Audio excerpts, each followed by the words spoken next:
Games I'm hyped about, do those exist even? You might ask yourself, why would that be something out of the ordinary?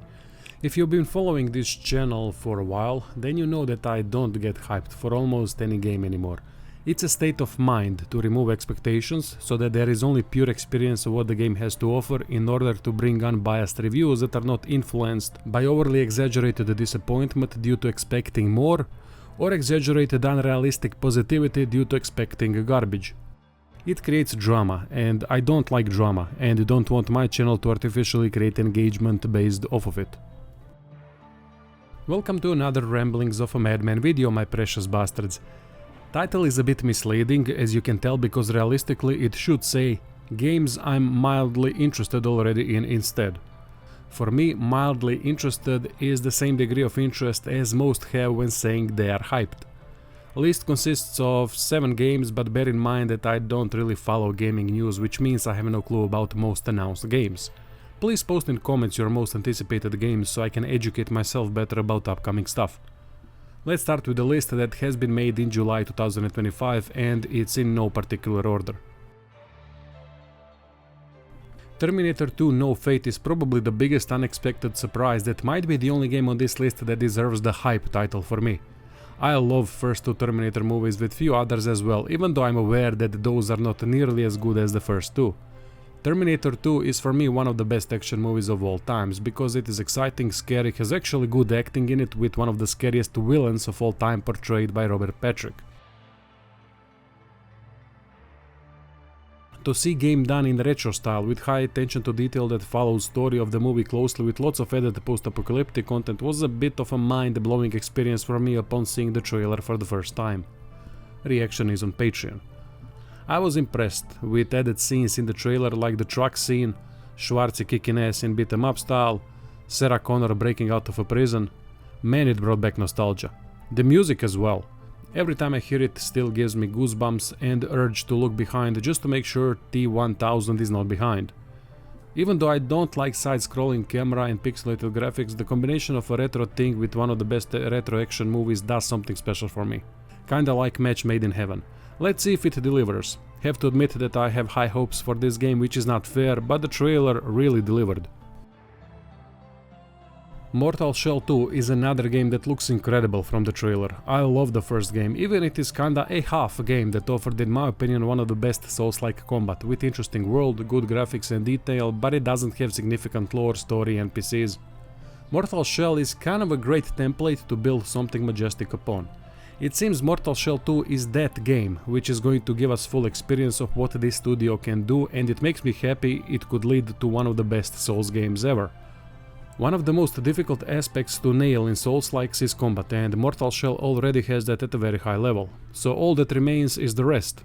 Trailer already has some of the best finishing animations that I've seen in Souls-likes, something From Software could take notes from.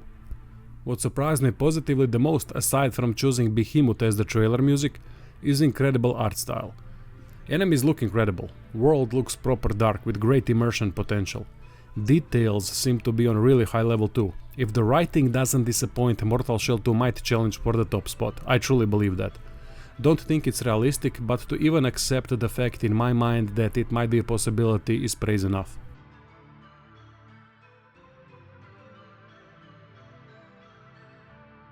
In Exile is one of the studios I like a lot. Their brutal style of writing continues ever since old Fallout games for those who worked on it. It's the style I like the most out of any other CRPG studio. Clockwork Revolution shows that In Exile still has it. I laughed twice hard during the trailer.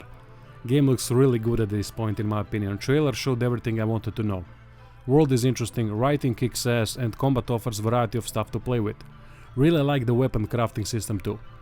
Enemy AI seemed weak in combat, but it's only a trailer, so things might change in that regard, hopefully. NPCs and the villains seemed really interesting. That is what I exactly expect from In Exile. It's their forte. Interesting mechanic that I still don't know much about is the past and future world building. This could lead to potentially high replayability due to amount of decisions we are going to have to make. I love the freedom In Exile games operate with. Only thing I'm worried about is the state of the game on the release date. In Exile games are notorious for being technical messes on release. Let's see if they learned from past mistakes. So far it seems like Microsoft haven't influenced In Exile at all when it comes to Clockwork Revolution, but I'll reserve judgment for when the game releases. You know, modern politics and stuff. But the writing seems untouched, and that is what matters most to me. Seems like it's going to be at least better than Avowed, but that's not a high bar to jump over.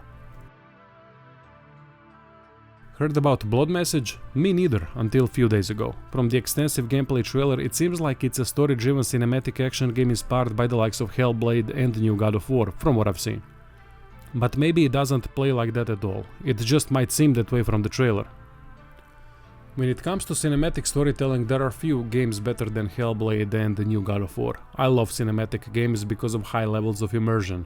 If the writing is any good, it can create memorable experiences full of excitement, joy, sadness, surprise, shock. Setting and premise are both quite interesting. It's built on historical Tang dynasty and the successful war conquests after which 10 messengers were dispatched with only one reaching the destination. So it's more of a realistic than fantasy game, and I don't mind that at all. Developers have done historical research to bring the 8th and 9th century to life. Interesting period that I can't recall being used that much in games. Combat looks highly cinematic and reminds me of something like Hellblade and Rise: Son of Rome. Animations and graphical fidelity seem at the highest of levels, but mechanically I can't figure out from the trailer if it's going to have any depth. Even if it doesn't, as long as there is high kill satisfaction, it can be good.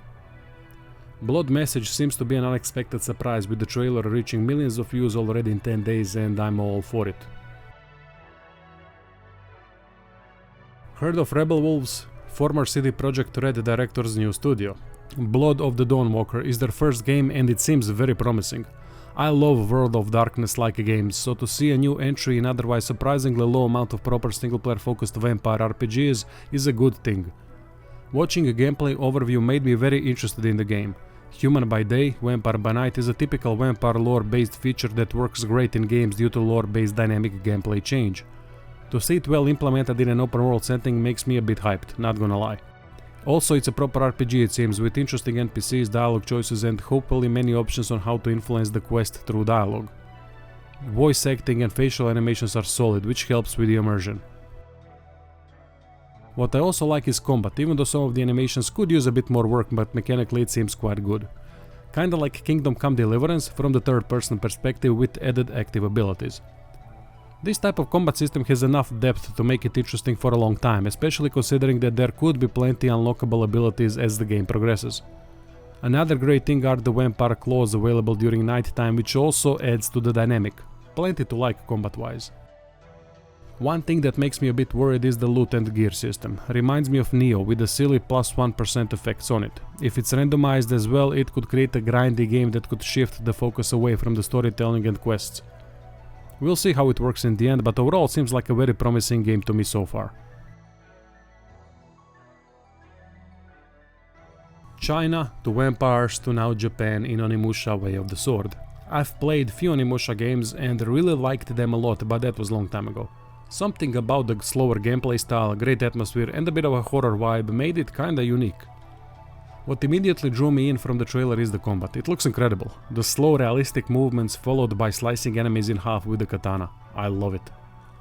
Main character seemed to be an interesting one. Funny bastard, which could be an interesting combination with the dark fantasy world. Combination of a funny main character with a dark fantasy world works great in games like DMC and Shadow Warrior, but it's not the same franchise, so it could backfire as well. We'll see. So far I'm loving what I'm seeing. Controlling the character seems to be much better from what I could see in the trailer compared to previous games where it could get brutal occasionally.